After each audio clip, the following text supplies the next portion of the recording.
Madame, Monsieur, salut et bienvenue sur votre programme Hebdo Presse sur CNN Télévision. Démarrons cette revue de la presse en Côte d'Ivoire avec le COCAN Côte d'Ivoire 2023 Info, qui titre en grande une « Disponibilité des infrastructures, le président Ouattara rassure ». Le journal nous confie que l'inspirateur du concept Cannes de l'hospitalité, sous lequel est placée la prochaine Coupe d'Afrique des Nations, le chef de l'État, le président Alassane Ouattara, ne doute guère du respect des engagements pris par la Côte d'Ivoire, notamment en ce qui concerne les infrastructures. Je me félicite de l'état d'avancement de l'ensemble des travaux des infrastructures. Ils seront tous achevés et livrés à bonne date et conformément aux exigences les plus élevées de la CAF et de la FIFA, a-t-il déclaré le mardi 25 avril dernier. C'était lors de son message sur l'état de la nation devant le Parlement ivoirien réuni en congrès au Sofitel Hotel. Le journal présente également dans ses colonnes les différentes étapes de la préparation de cette grande messe du football qui se tiendra au pays du président Alassane Dramane Ouattara d'ici décembre 2023.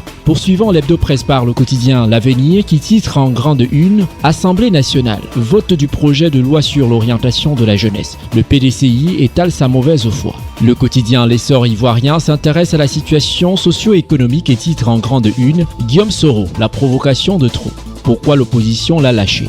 Le Bélier de son côté titre en grande une « Convocation des membres du GPS, Soro défie Ouattara ». Le quotidien d'Abidjan revient sur le dossier explosif nouvelle loi sur le foncier rural. Comment le régime prépare le chaos. Tout sur les indices du grand désordre à venir. RHDP News parle des municipales à Anyama vers une humiliation du PDCI et du PPACI. Victoire du RHDP. Les actions de développement d'Ado et les activités sociales de Fatima Bamba. L'hebdomadaire Le Direct s'intéresse à la présidentielle 2025 et titre en grande une « L'énigme Guillaume Soro ». Le journal Le Miroir s'intéresse également aux élections municipales et régionales et titre en grande une « La marée RHDP envahit le pays ». Le journal La Voix originale s'intéresse également à la présidentielle 2025 et titre « Laurent Barbeau éligible bien, coup d'épée dans l'eau ».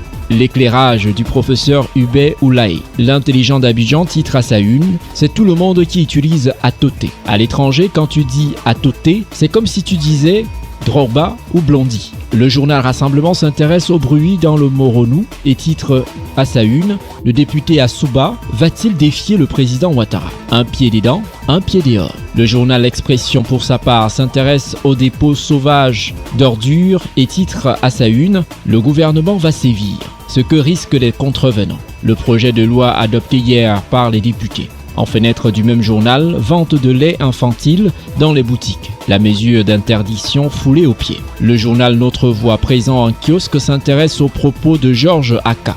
Le partenariat FPI-RHDP démontre le génie politique du président Afi. Allopolis titre à sa une « Il voulait devenir riche à tout prix à 23 ans. Mais le pacte exigé par le marabout est difficile à accepter. Marc choisit de se suicider pour éviter de sacrifier sa mère ou son bébé. » Sa lettre qui explique tout. Le quotidien Soir Info titre également à sa une « Un fermier viole sa fille de 12 ans et sa nièce de 6 ans. » Le journal Le Matin titre à sa une « 2023, l'année de la jeunesse, employabilité des jeunes, le PDCI s'oppose au bonheur des jeunes Ivoiriens. » L'Inter pour sa part s'intéresse à la situation politique et élections. Afi passe un message au roi du Moronou. Les motivations du partenariat avec le RHDP. Le Nouveau Réveil s'intéresse également aux élections régionales et municipales et titre en grande une « PDCI RDA, PPACI, quelle discussion pour quelle alliance ?» s'interroge le journal. Fraternité Matin présent en kiosque s'intéresse à la Coupe du Monde de basketball et titre à sa une « Le trophée présenté au vice-président ».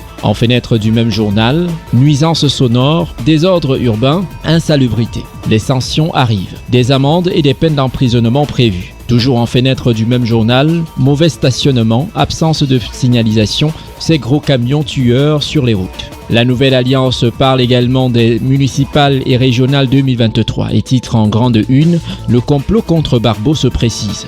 La riposte du PPACI se prépare », nous confie le journal.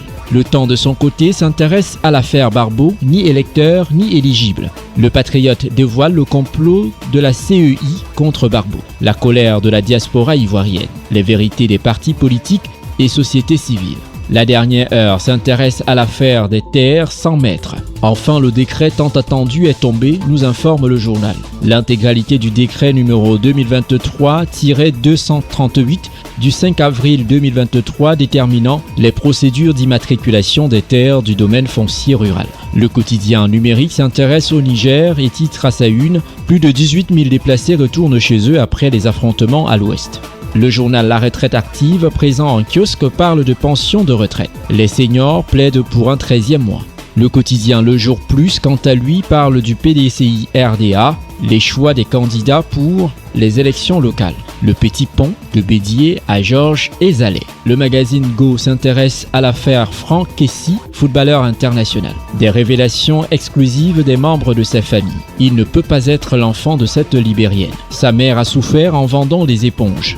Notre sœur doit porter plainte, nous confie le journal.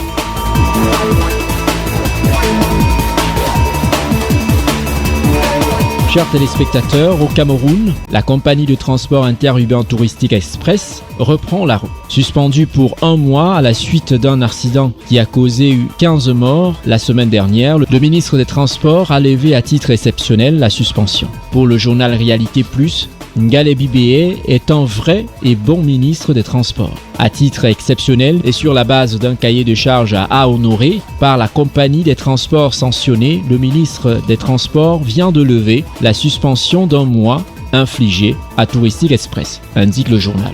Econews traite la même actualité mais fait savoir que c'est face à la pression des clients et des actionnaires de l'agence de voyage Touristique Express que le ministre des Transports Jean-Enes Masséna Ngalé Bibéé a levé sa suspension. Au-delà d'apaiser le climat social et préserver l'activité économique de cette compagnie, cette décision ne va-t-elle pas banaliser les efforts du gouvernement à lutter contre les accidents de la route ? S'interroge le quotidien Econews.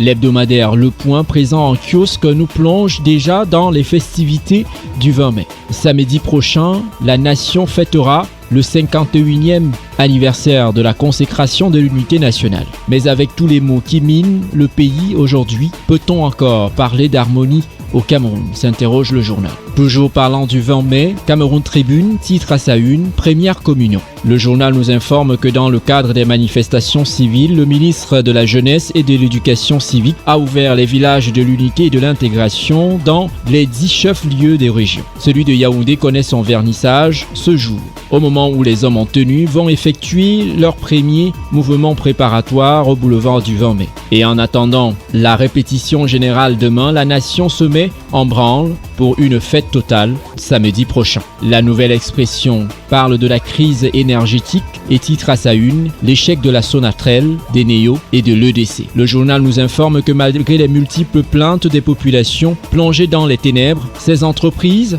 vont d'échec en échec et demeurent incapables de voler au secours des Camerounais en détresse. Ces derniers qui crient leur ras-le-bol face à ces coupures intempestives partout dans le pays. L'info à chaud présent en kiosque titre à sa une « Presse en danger ». Le véhicule d'une journaliste brûlé. La présentatrice vedette du JT d'Info TV, propriétaire de cette voiture, serait la cible des ennemis de son patron, titre le journal. Le quotidien Le Jour parle également de la crise anglophone. Bamenda, vivre dans un climat de peur. Couverture santé universelle. Paul Biya au bord du gouffre. Titre Essingan. D'après le récit contenu dans ce journal, le ministre de la Santé publique, en plus d'accumuler 4,8 milliards de francs CFA d'aérés au personnel en dépit du déblocage des fonds, notamment par la Banque mondiale, a mis fin au financement basé sur la performance, une stratégie nationale d'appui au gouvernement camerounais dans l'implémentation de la CSU. Le président de la République qui a inscrit le projet comme priorité s'éloigne désormais de son engagement à faire bénéficier aux populations camerounaises des soins de santé de qualité accessibles à tous. Lit-on dans le journal Essingan. Continuons en santé avec le quotidien Éco-Santé. Fonction publique, les sages-femmes revendiquent un statut spécial.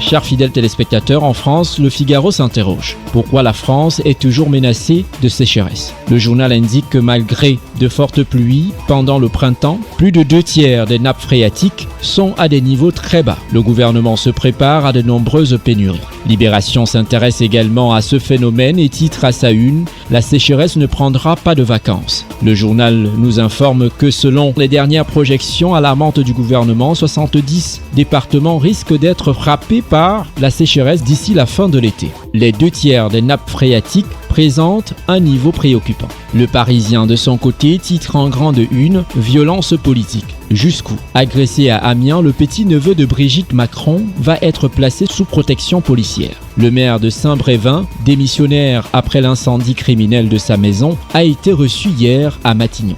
Le journal Le Monde, quant à lui, revient sur l'enlèvement d'Olivier Dubois, les erreurs françaises. Une enquête d'1 an et demi du Monde, de Libération, de RFI et de TV5 Monde révèle les ratés français autour du rapt du journaliste malien en 2021. City Tanex. C'est le titre proposé par le journal sportif L'Équipe après la victoire de Manchester City sur le Real de Madrid 4-0. En écrasant le tenant en titre madrilène, grâce notamment à un doublé de Bernardo Silva, Manchester City se pose en grand favori de la finale contre l'Inter de Milan le 10 juin à Istanbul.